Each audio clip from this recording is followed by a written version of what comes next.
প্রশাসন অন্যায়মূলকভাবে আমাদের উপরে নির্যাতন করার চেষ্টা করছে। কেননা আমরা তাদের কোনো সমস্যার সৃষ্টি করছি না, আমরা শান্তিপূর্ণভাবে আমাদের আন্দোলন চালিয়ে যেতে চাচ্ছি। এখানে আমরা বাংলাদেশের নাগরিক হিসেবে আমাদের অন্যায় প্রতিবাদ করার অধিকার থাকতেই পারে, অবশ্যই আছে।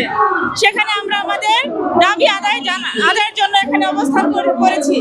সেক্ষেত্রে তারা আমাদেরকে ছত্রভঙ্গ করে দেওয়ার চেষ্টা করছে বারবার, এবং তারা চাচ্ছে আমরা মাঠ ছেড়ে চলে যাই। কিন্তু কেন? আমরা তো আমাদের ন্যায্য দাবি নিয়ে এখানে এসেছি।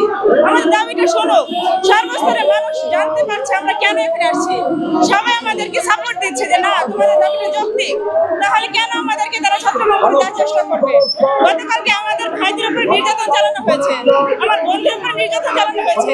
তারা অনেকে অসুস্থ হয়ে গেছে, হাসপাতালে ভর্তি আছে, 2 জনের অপারেশন হয়েছে, এখন ওনারা হাসপাতালে বিছানায় শুয়ে আছেন। এবং কালকে পুলিশ 7 জনকে আটক করে নিয়ে গিয়েছিল, পরবর্তীতে ছেড়ে দিয়েছে। কিন্তু কেন? আমাদেরকে তারা কেন করবে? আমাদেরকে অপর মহল থেকে যোগাযোগ করে আমাদের সমস্যার সমাধান করে দেওয়ার চেষ্টা করুক, আমরা চলে যাই।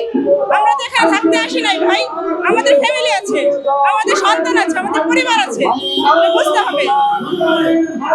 আমরা এখন এই আন্দোলন চালিয়ে যাব যতক্ষণ আমাদের দাবি পূরণ না হবে, যতক্ষণ আমরা আমাদের ন্যায্য অধিকার বুঝে না পাবো, আমরা সড়ক নিয়ে ঘরে ফিরতে না পারি, তাহলে আমরা এখানে মরে যাব।